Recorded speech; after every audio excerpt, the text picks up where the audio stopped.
before we had kids, I mean, usually when you say in sickness and health, when you get married, the sickness and health thing, like it's a little bit further along in life. Well, we've gotten tested a million times with injuries, and I couldn't have made it through it without her. She was always there. I mean, she was 8 months pregnant, and I had a staph infection, and she was giving me a PICC line IV and administering it twice a day for 2.5 months. She's so selfless, and it carries over to being a mother, and she's fantastic at it. Have you ever heard the phrase becoming the best version of yourself? Yeah, me too. But what does that even mean, and how do we become that person? I'm here to help you navigate through those questions and come up with actionable steps in order for you to live your best life. We've got to discover what we want. We've got to figure out a plan on how to get there, and then we have to go. We can't just sit and wait any longer. Life won't wait on us. So come join me on this constant journey to become the best version of yourself and to find your best you. I'll see you on the other side. All right, what's up, everybody? Welcome back to Nick Carrier's Best You podcast. I got my good friends Jake and Jackie Long with me today. I'm super stoked to have you guys in here. First time interviewing two people, so it's a new experience for me, so it's going to be a lot of fun. But basically, I bring people in here who are trying to work on becoming the best version of themselves every single day, and that I feel like have done a pretty good job of that. And you guys, you have your own TV show, Jack of All Tastes, on Amazon Prime, where you go around with NFL players, where the cities that they live in, and go to their favorite restaurants. And Jake, obviously, you're a four-time All-American from Michigan, four-time Pro Bowler, first overall pick of the 2008 NFL Draft. So your successes speak for themselves. Thank but you. I knew that right when I met you guys at Orange Theory. I just kind of felt like, I think when people have a good relationship, there's like an energy about it that I can sometimes sense. And then for whatever reason, I felt some kind of energy from you guys. You guys just kind of vibe off each other really well. And I think that it was super cool and unique, so I wanted to make sure I brought you guys in. So that's kind of how I wanted to start off. And so I'm intrigued about, of course, how you guys met and that kind of story. Uh-oh. Well, thank you for having us. First of all, we met in college. Right. Actually, we met first semester of freshman year. Okay. So I don't know if you want to share the story. No. We have like two different versions. No, we met welcome week at a party welcome week freshman year. Okay. Yes. And then we were friends, didn't really date, and then we had a class in sophomore year, and then started talking over the summer and really started dating the start of junior year, and really been together ever since. So, spent a lot of time in college, and we've known each other since we've been 18, so college seniors. It's been a long time, yeah. Yeah, so what brought you guys back together junior year, if you don't mind me asking? Oh, no, he, okay, so things weren't great. You're like, okay, I'm going to tell the story. But we met, we hit it off, but nothing serious happened, and we kind of stayed in contact a little bit here and there. Yeah. Then the summer after freshman year, Jake got in a house fire, and my girlfriend that had introduced us called me and told me Jake was in a house fire, and I was like, oh no, like, well, I'm glad he's not dead, but like I didn't really care for him at that point in time. So to the extent that she does now, yeah, right, yes, it was different. So I called him and I was like, hey, listen, I'm glad that you're okay. Good luck to you. Just wanted to let you know, like, I'm glad that you guys are doing all right. So then he tricked me because welcome week of sophomore year, he saw me and he's like, I lost my phone in the fire. Like, can I get your number again? And I fell for it. And I was like, okay, like, yeah, here's my number. And then I realized, like, I called you this summer after the fire. Yeah. Like, you totally still have my number. So he tricked me. And then we started talking a little bit again. We had a class together. But nothing serious. And then second semester of sophomore year, we had a class together. Yeah. And he was not exactly on my favorable side at that point in time. Okay. I worked my way back in. That was all part of the plan, man. Yeah. So he found a girlfriend of mine at a bar on St. Patrick's Day and told her that clearly he was under the influence. Okay. But selling you out, babe. Anyway, it's part of the story. He told her he was in love with me. Okay. And that I was the girl that got away. So first thing she does is call me and tells me everything. Right. So then the next day in class, I see him and I confront him on it. I'm like, oh, I hear you met Marlo. And he had that look on his face. That's hilarious. Yeah. Like, yep, yeah, I did. So that was kind of what started us talking again. Okay, was his awesome. Profession of love. I like it. Yeah. I like it. You can't be ashamed of it. It's what it is what it is. Yeah, there you go. Yeah. Awesome. So then you guys graduate college. You get, did you graduate? Yeah. Okay, Yep. awesome. We Then both you get, graduated together. very good. Then you get drafted number 1 overall, 2008 NFL draft. First, I just want to know, like, what that was like. Was that like a dream of yours? Like, Yeah. what was that experience? I mean, that was a dream since I started playing football in 5th grade was when I started playing. And I always watched the draft every single year growing up. And just that was my dream. Did you actually, like, think, though, about being drafted first overall or just, like, going to the NFL? No, just going to the NFL. And, like, I really didn't think, like, I thought about it, but it really became apparent that I'd get drafted. After my senior year, I had some people coming to me, and I almost left, but I wanted to go back and graduate and be with her and finish what I started at Michigan. And then after my last year, had a great season, and it was, all my work paid off, and it was really, really cool. That's awesome. Very good. So then you moved to Miami. You moved to LA, is that right? I did. Okay, gotcha. Exactly. Then you guys spent about a year apart. Yep. Yeah, just about. So what was how was the decision like to make the move down to Miami? You take that one. All right. So it was, she was in Miami, or I was in Miami, she was in LA for our whole first year and off season, and started my second year in the league. And the first game of the year, I had a terrible game. It was one of my worst games of my career. And then on the bus ride home after the game, I called her and was like, I can't do it anymore. I need you here. Like, okay. I can't live without you. And, it was a rough game. And I'm like, I need you here. Yeah. And she came a month or so later. I mean, some things had happened. He called me, I think that was in September. Yeah. And I didn't move in until November. I think it took a couple, I had to like tie up all my loose ends and think like, is this what I want? Like, is this who I'm going to spend the rest of my life with? I'm moving across the country for a guy. Like, this is a big deal. So, and like giving up what I was doing in LA. Mm-hmm. And I was worried that I was sacrificing my career by moving. And at first it did feel like that, because you're like, love, career, what's going to win? Especially when you're that young. When you're that young, especially. And we weren't engaged or anything. But I knew that the love factor, like, is something that you can't replace. Mm-hmm. You can't like hunt it down. Like, it just kind of happens. Says. Yeah, it is. I got that shirt for. You did. Same. But it's true. Love was the most important thing. Mm-hmm. And I knew that I could have that love that I have with him. And I could pursue my career and pursue my passions elsewhere. But that was something I wasn't willing to lose, risking. Mm-hmm. Risk losing. Gotcha. Yeah. So tell me about the beginning years of the NFL. Like, what was it kind of what you expected? A different lifetime.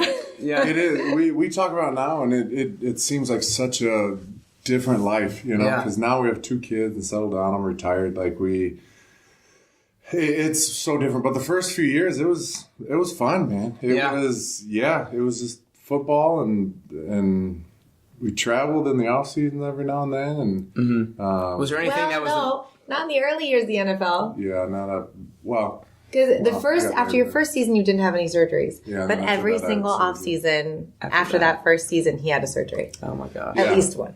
At least one. Yeah. Jeez. But yeah, it was fun. It was we had some good times. Yeah. So what was going through injury after injury like? It was terrible. It really it started weighing on me near the end of my career. Mm-hmm. But I've had 20 major surgeries altogether. I had 2 in college and 18 in the pros.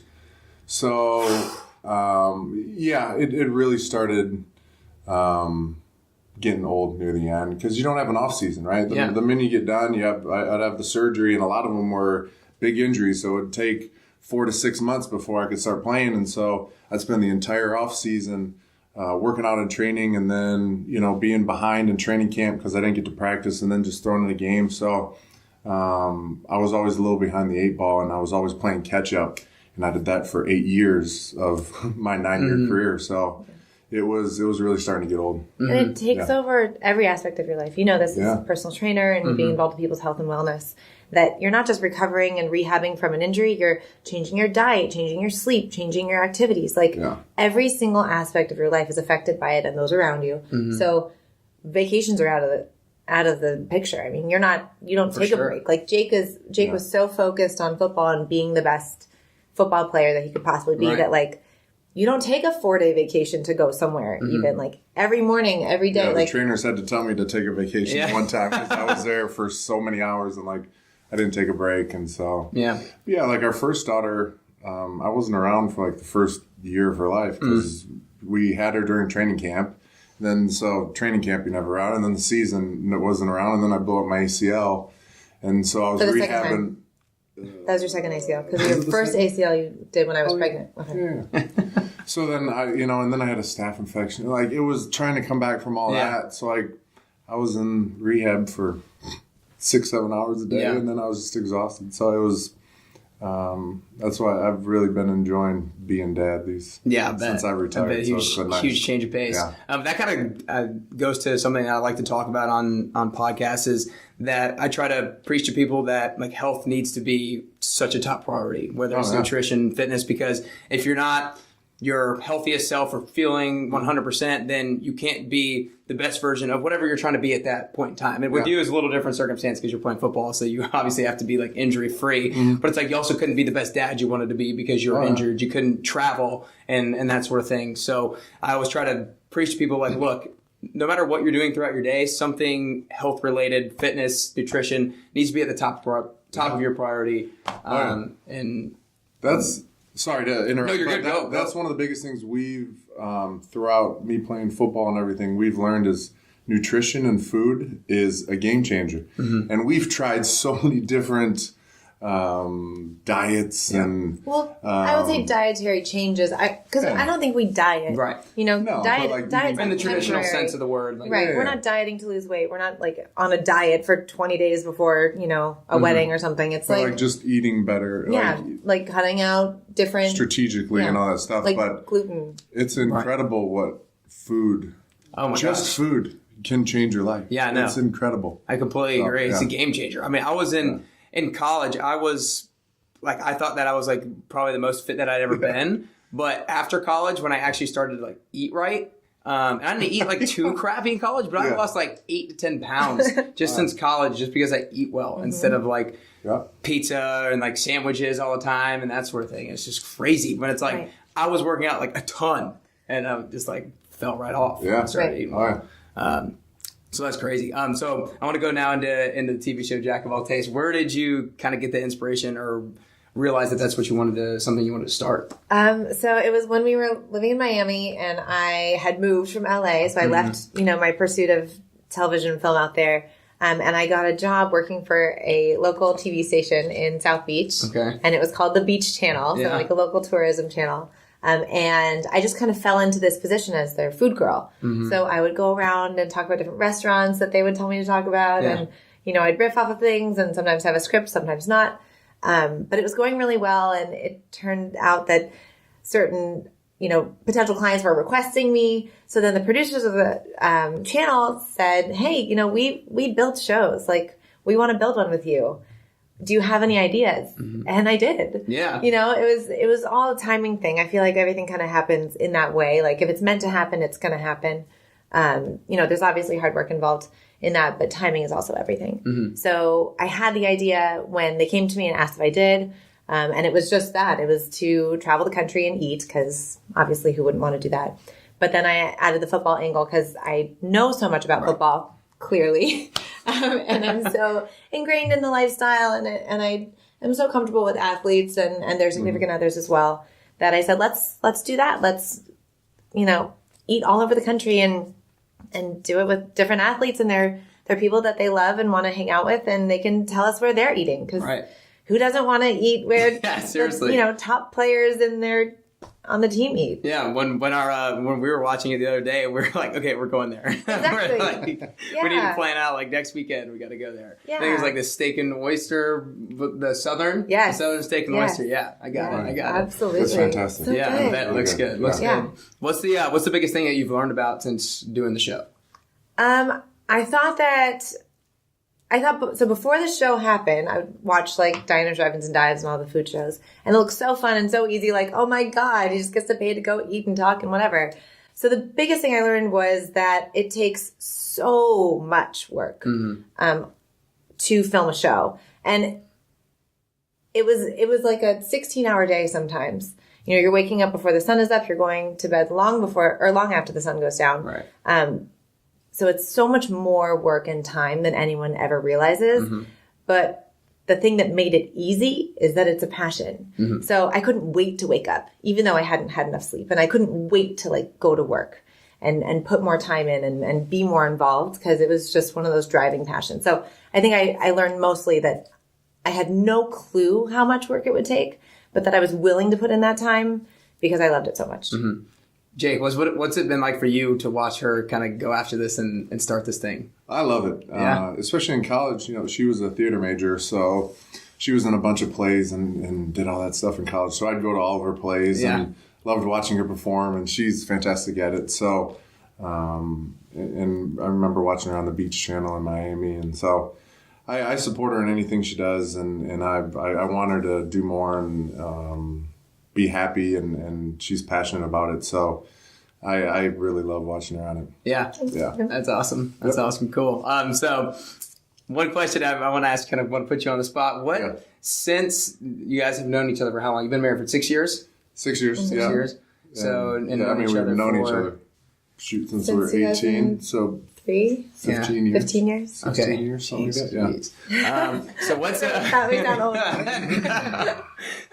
15 years. I mean, I was like 8 years old.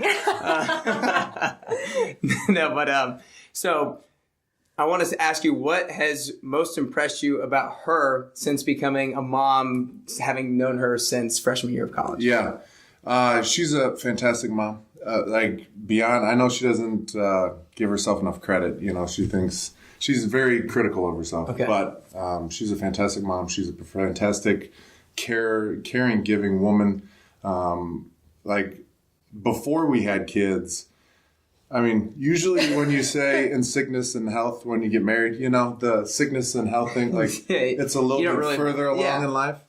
Well, we've gotten tested a million times with injuries, and I couldn't have made it through it without her. She was always there. I mean, she was 8 months pregnant, and I had a staph infection, and she was giving me a PICC line IV, administering it twice a day for 2.5 months.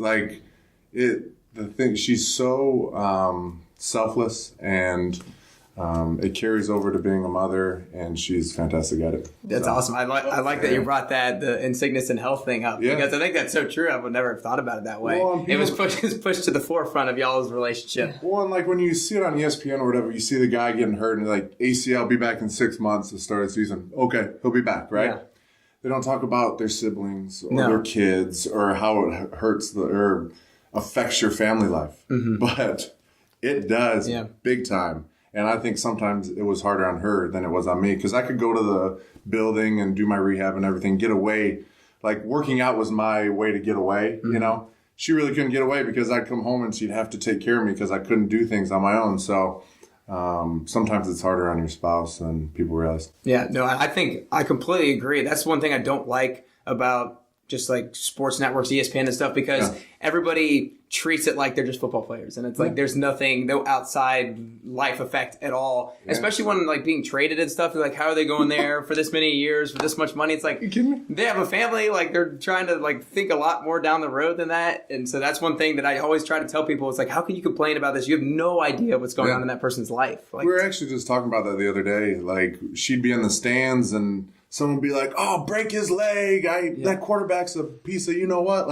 I hope he gets hurt and whatever. And his wife would be sitting right next to her. Be like, he has a wife and kids. You can hope he plays bad and fumbles or throws an interception. Right. But to hope that someone breaks their leg or gets carted off That's too much. That's terrible. Well, yeah. It goes with like you're watching the games. I used to watch football with my dad growing up, and you want that carnage, like as a viewer, you're like, get him, rip his head off, But since I've fallen in love with Jake and dated him and married him and everything, and when someone goes down on the field, all I can think of is that's someone's Jake. Like there's a Jackie sitting in the stand. There's a mother is sitting in the stand watching her son. Like it's so much different now watching football and watching all professional sports. Because when someone goes down, it's not just like, all right, who's up next? Right. It's like, oh, there's some girl out there that is her heart is breaking because like. Something as little as like, oh, they thought they were going to Napa this offseason and they are not going to Napa. Something like that. It affects everything and so many different facets of life that you're right. It's just a whole different ballgame. It's a lot more than just get the next guy off the bench. Yeah. And I'm glad you said that because I think more and more people need to think of those things when they actually watch the sports because then they'll have so much more greater perspective on that sort of thing. And hopefully it doesn't take everybody marrying a football player to have that kind of thought process towards it. So what's I'm going to flip it a little bit. What's the biggest lesson that you've learned from Jake? I get like emotional thinking about it. I've learned that like nothing is too hard. Like nothing is too much. Like he can, I don't know why I'm getting so emotional, but he's pushed himself and his body so far. And he does it, like, now that he's not playing football, he does it for his family. And, like, his cup, like, is unending, overflowing constantly with, like, how much he can do for someone and give. And, like, he's just the most generous person. He's really changed my perspective. I feel like I try to be more generous because of knowing him. He's a really super generous person. And I feel like his dedication, his discipline is unlike anything I've ever seen. I've never seen anybody like put their mind to something and work so hard for it and reach that pinnacle in such close proximity. I mean, he did it. He was number one. Like, so to see someone do that and what it takes and that like that level, that tiny degree of dedication, like it made a huge impression on me that someone can like really fully, completely devote themselves in that way to becoming the best. And now that football's gone, like I said, he devotes himself to being the best father and the best husband. And like, he's really committed to doing that, in the things that he chooses are the most important to him. And to be able to like prioritize that way is invaluable. I think it's really huge. Thanks. Yeah. Awesome. Sorry. I don't know why I get emotional about it, but it's like, it's powerful stuff. It's really cool. Yeah, no, that's awesome. All right. Kind of speaking back towards the NFL career and the injuries, was there one moment that was the toughest for you guys? Like one injury or just a moment in general that was toughest? One?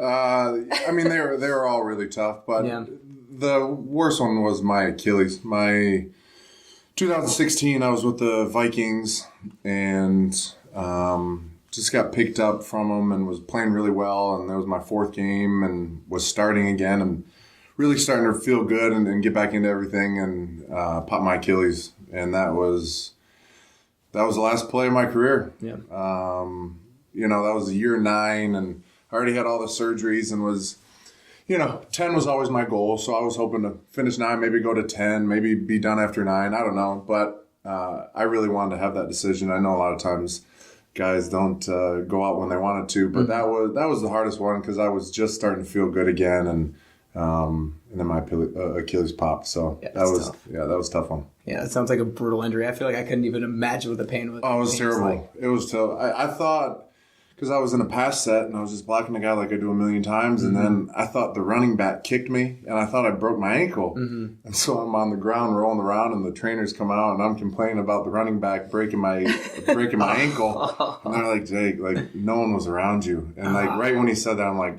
I blew up my Achilles. They're like, oh yeah. I'm like, oh God. Yeah. So I thought the running back broke my ankle. Yeah, that's crazy. I mean, that speaks to like how bad it must have hurt in the second. I felt like you got shot. It was bad. Jeez. You guys have 2 kids now, right? Yep. Awesome. Well, how has your relationship changed or grown since you've had kids? Our relationship? Yeah. Oh wow. I don't know. Like it keeps getting better. because I feel like there's so much more trust between us, and like I rely on him so much more because when he was playing football before we had kids, we were kind of individuals, running side by side. But right now, I feel like we're super intertwined.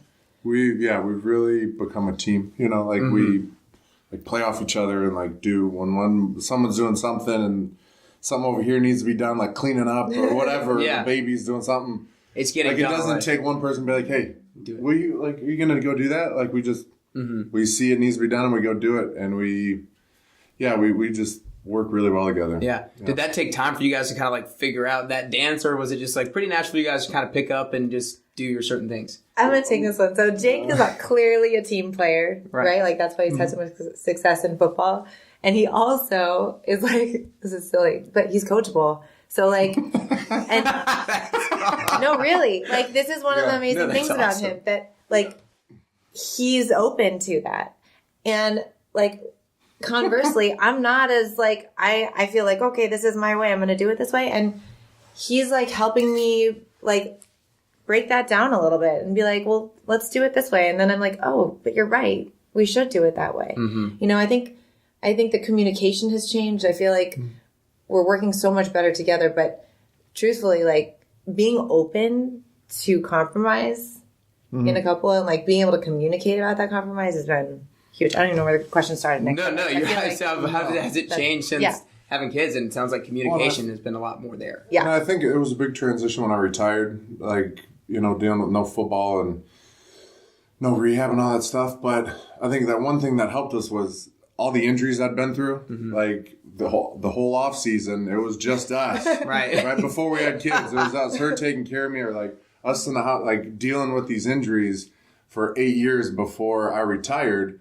So I was around the house a lot. A lot of guys, like there's a big transition when you retire, but especially at home, because now that you're not at football every single day, you're at home with your spouse and your kids, and there can be some clashing. But I think we transitioned a little bit easier, because we spent so much time together with injuries and having to take care of each other. Hey, that could have been a blessing in disguise, right there. Yeah, So yeah, it was probably like the worst part of life as a couple, like having him suffer and going through all of that stuff. But it was probably the thing that built the foundation of our relationship. Like I legitimately feel like there is nothing that could come at us that we couldn't handle. Well, I think it's because it sounds like because y'all's communication is just it's kind of very good back and forth. Yeah, we try, and I think that's the biggest thing in our relationship that we have disagreements, we see differently on certain things, but at the end of the day, we'll talk it out, and we'll get through it. And so let's stick there. What's been the toughest part of the relationship? Marriage, having kids. Anything in particular jump out, or? I mean, for me, the hardest part about having children is that your previous self and your previous life, it's all different. Yeah. It's all changed. And like that independence and that ability to just pick up and do whatever, that's gone. So that's been a huge shift for me. But I was never like a super maternal person. Like growing up, I never liked babysitting. I didn't have like dollies that I wanted to nurture and take care of. So like having children for me, I think was a much bigger sacrifice and a bigger life shift than being in a marriage. Because I like having a partner. But the kid thing, that's what threw me. But what surprised me about having children is that I'm so in love with them. And I never realized how I would be. My mom would always say like, do you know how much I love you? And I'd be like, of course I know how much you love me. And she'd be like, no, you don't. You don't know. And she was right. Like I didn't know until I felt it myself. And now I'm like, oh, you really love me. Like, you really love me. Because that's like, now I get it. Yeah. So I was going to ask, what do you think is the biggest thing that you've learned about yourselves since having kids? Do you think it's that maybe you have this huge like love spot in you for children, or I don't know, maybe it could be something else? No, because I still don't like most kids. Okay. Yeah. I love mine. I love the ones that I love, like around us. Like dear friends' children, I adore them. But like, I'm not someone that's like, oh, a crying baby in a grocery store. Like, let me go comfort it. Like, I'll be like, bye, I'm going to the deli, like whatever. I think the thing that I found the most is that maybe through watching Jake like push through stuff, I found that within myself in motherhood. I found that like I can push myself beyond where I'm comfortable, beyond where I like to be, like, you know, your comfort zone. I feel like children have pushed me in that, like beyond to where I don't know if I'm articulating that correctly, but I just feel like I'm more comfortable than I realized I could be as a mother, and I'm more willing to sacrifice because I'm so invested in them. Yeah, because your love for them is so great that no matter what kind of comes in the way, you're going to be like, you don't even think about like not doing something or letting it hold you back. You're just like, you've got to keep going. Yeah, I think where it really came, I don't know if this is TMI, but with nursing, I didn't like nursing, and I made a commitment to myself, and I felt like the baby that I was going to do it for a certain amount of time, and it was really physically difficult for me, and would have been totally fine and safe and healthy for the baby if I'd stopped earlier, but I made this decision up, and I feel like watching Jake put his mind to something and watch him achieve that on a much smaller scale, that's kind of how I pictured it, and I did it, and it was like, oh, wow, I did that. Like, I got to where I wanted to. So, I don't know. That was the thing I found. What about you? Makes sense. For me, it was how, like, easy I transitioned into being a dad. Not like being a father is the hardest thing I've ever done. Like, raising kids is the hardest. Any football game that doesn't even compare to fatherhood. But you like, knew you wanted to be a dad. I knew I wanted to be a dad, and then, like, I'll never forget when we had our first kid. Like, she popped out, and like she needed to change. She popped out. It was nothing. But like, she needed to change a diaper, and I'm like, all right, I'll do it. And I changed the diaper, changed her clothes, and I was like, I swaddled her, and I was like, good to go, and like, all right, here, and like, I'm holding her, and it just, like, I wasn't like some guys are like, oh my god, I have a baby. What do I do? I don't know how to do this. Like, I'm like, and like, I'm really hesitant, and I'm like, all right, let's do it, and I just like jumped right in, and it was fluid and felt right, and you know, I just keep growing and learning, and I'm excited about it. And I've never been like so scared to where like, oh my God, what do I do? Right. And we just learn and grow, you know? So I think that's the biggest thing for me. He's never been afraid to change diapers. He's not afraid to like do silly dances. We have daughters. So like the potential of football is gone. Like we're not having little football players. Like he'll put bows in his hair to like make them laugh. And he's not afraid of that intimacy, you know, with a child. Like he's not afraid of like, he doesn't have this like manly, masculine, this is my role, I'm the man of the house. Like he'll get right in there and change diapers and cook dinner and be goofy and dance. Like it's crazy. It's awesome. Yeah, that's cool. Yeah. Why do you think you were like that?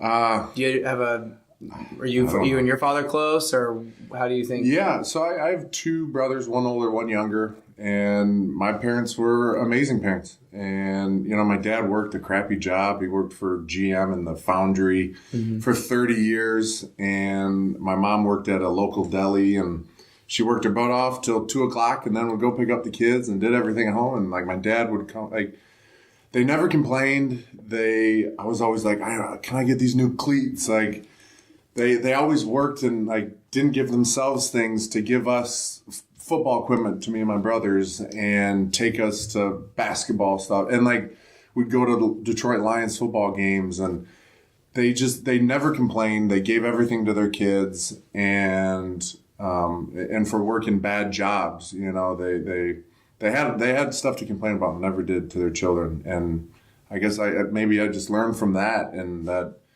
sometimes my body might hurt. Sometimes things might be happening around me, but I'm not going to complain on it because I got you, and like we can teach you and learn from that. So, yeah. What do you think? And kind of going to go back to the NFL real quick. What do you think is the biggest thing that you learned about being in the NFL? Do you think it's like? I mean, I thought about it because you just talked about not complaining and that sort of thing. And I didn't know if that could have been something that you learned a lot, or if there's one particular lesson in the NFL that somebody taught you, or something that you learned a lot. Yeah, I think throughout my entire football career was just like perseverance, right? Because you're going to get knocked down a bunch and a lot. And even the greatest players ever to play get knocked down. And it's those guys that can learn from it, can watch the film, can like like take it personally, but not take it personally to where like you got to shrug it off and go play the next play. But I think just perseverance, because I had bad plays, I had bad games, I had all these injuries, but I didn't care. Every time I went on, I'm like, I'm the best. I'm going to show you I'm the best. And just kept trying. That was my driving force. Mm-hmm. Is that like literally when you got hurt, is that just like, I just want to be the best? Was that just kind of kept going through your head about just keep getting back up every time? Yeah. Well, I remember every time I got hurt, I blew up my ACL. What year was that? Which one, darling? My first one. I don't know. It was the second to last game of the year. So right. December 14. Anyways, no, 13. December 13. So I had surgery middle of January. I'm like, so I started, the second I had surgery, I'm like, start counting off. All right, what's 6 months? Because 6 months is like the earliest you can come back. I'm like, I'll come back in 6 months or less, and I'll start the season. I did. And so, like every time I was like, all right, how many, am I going to have to miss games? Can I play through this? I remember I blew out my shoulder one game in Miami. I blew out my shoulder on a Sunday afternoon. I played the Thursday night game. Jeez. And so it was, if I could walk and play, I was going to play. You know what I mean? I never wanted to never do that. Yeah. Okay? I was done. Like, it was so bad. It was bad. Like I should have sat out at times, but the type of player and person I was, like I couldn't. I think it's so hard when you're actually in the moment to be able to take that step back and be like, maybe this isn't good. You just want to play and compete. And like you're young and dumb and like you recover quicker and all that stuff. I'm like, I can play. Like I played 9 days out of surgery. I got rolled up week 4 preseason, had a grade 3 MCL and torn meniscus. Played the next week until bye week, and then I had meniscus surgery and played, But like, I wanted to play, and I wasn't going to let anything stop me. Yeah. Which was dumb. Yeah, you were like a big dumb animal. Did you try to stop him sometimes? Of course I did. Like maybe, sweetie, you should wait longer than 8 days from surgery to play in an NFL football game. Like maybe that's not the best idea. But then there are other pressures, like... Yeah, it's not that easy. Yeah, coaches... general managers, front office people, everybody wants him out there because he is the best. Yeah. So they're like, get on the field as soon as you can. Mm-hmm. Are you okay? And he's like, yes, I'm okay. And they're like, okay, go. Otherwise, you lose your job. Yeah. Right. Jeez. Yeah. So you've been retired for 2 years? Retired. Yeah, and end of 16 was the last year. Yeah, okay, and then gotcha. Retired for 2 years, walking for 1. It hasn't even been 1 yet. He wasn't even walking that first year. Mm-hmm. That he was done. Yes. Yeah, that's tough. So, you support her. You're passionate about being a father. What are you passionate about now? What are you going after? Yeah, so like she said, like the last year and a half, I've been recovering from my Achilles because I had a bunch of complications, retore it. It was bad. So I wasn't walking for literally a year. I was on one of those knee scooters. And so the last year or so, I've been rehabbing and working, and I'm still working on getting my strength back because I really can't even walk without a limp. And so I don't know if that'll ever come back, but I'm still working on getting healthy and transition into retirement. And we do a lot of stuff in real estate. She grew up in a real estate family, both her mom and dad, still to this day work in real estate. And we love, buying, selling, remodeling, doing all that stuff. We've lived all over the country and owned a bunch of homes and rented a bunch of homes. And so now, we're going to maybe start doing some stuff in real estate. Yeah, so, gotcha. I think it's cool because you guys can do that together. And you drive around, I've watched your Instagram stories, and then she shows you singing, fasten your seat. Always looks like, obviously it's on Instagram, but it always looks like you guys have a good time together. We're having fun. And enjoy every aspect of it. Yeah. Yeah? Yeah, well, we're not. I'm not Insta-storying if we're bickering about about some light fixtures. Yeah, light fixtures. Right. I love how there's a go-to thing.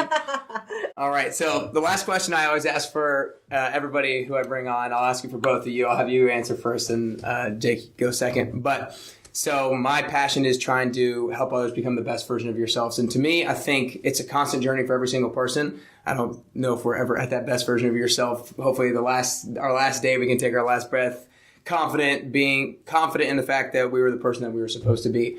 And I think that everybody's journey is unique. Everybody's different. That's why it's best it's you as an individual have to find your method of becoming the best version of yourself. So the question that I'm going to ask you guys is, for you guys personally, what are 3 things that you could do or 3 things that you could work on to become closer to that best version of yourself?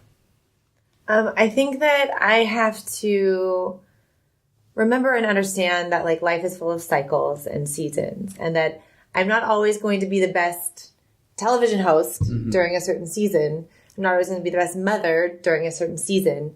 But that those cycles change, and that I have to kind of allow myself that. So like when Jake was injured and we couldn't do the TV show, then I committed to being the best mother and caregiver that I could be. When he was healthy and we only had one child, I could, put myself to be the best television host I could be when we were shooting the show. So I think the cycles are huge. I think that life is so precious and finite, and you never know. We were just watching a show and someone like took a drink and said like 1 day closer to death. And I'm like, oh my God. But it's true. You never know what that's going to, when that's coming or what that's going to bring. So I feel like loving fully and openly is so important, and like sharing your love and being open to people about it and being generous with your love, because the more you give, the more you get. And so I think that's like a really big deal, like telling people you're close to that you love them, smiling at people on the street. You don't know like if someone's having a bad day, like what happened to them. So I think that's a big thing. I don't know. The third thing, patience. Just having patience and knowing that things happen in their own time.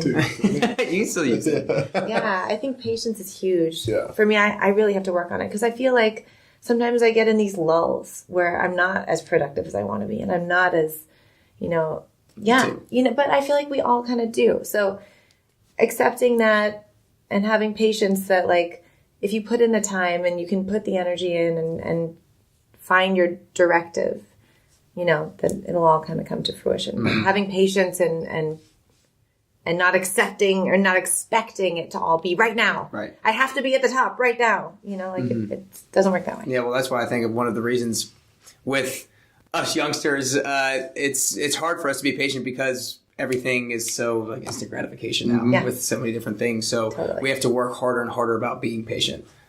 So that was good. Well, go ahead and go to you. Yeah, to feed off the patience thing, I was going to say that, especially like transitioning into my next career, because I've known football my entire life. Started in 5th grade and just retired, and I'm 33, and like restarting my life. Like to start a new career, a new path, or whatever I want to do. And so when I first started, I'm like, what do I got to do? I can't take any breaks. Like, let's go. And like we were getting stressed out about it because I was trying to do a million different things, and like, wait, like let's calm down, let's get healthy, like take care of the family, be a dad, and like let's find out what like really inspires us and what we're passionate about, and take our time and go from there. Because for the last 15 years, it's been go, go, go. Like you got to do this, and it's regimented. So I've been on a schedule my whole life. So now that I'm not on one, I'm like, what do I do? Right. So yeah, the patience is the biggest thing for me. Health-wise is still a big thing for me, because I deal with so many injuries and stuff. Like I still want to lose more weight, and because I'll feel better on my knees and shoulders and everything. So health is huge in our family. We try to be as healthy and eat healthy and take walks and play at the park with our kids and do all that as much as we possibly can. And one of the biggest things she wants me to work is like communication, because sometimes my defense mechanisms throughout everything, not just her, is like I just shut down and I won't talk to anybody, and I'll just internalize everything. I'm like, all right, like just leave me alone, and I want to go away. So that's one of the things I've really worked on, and trying to communicate and share people my feelings, and like just nip things in the bud instead of just letting it fester in my head and get worse than it actually is. But so those are my 3 Awesome. things. Those are great. Well, I appreciate you guys coming in. That was a lot of fun. Thank you for having thanks for having us. Yeah, Really definitely. appreciate it.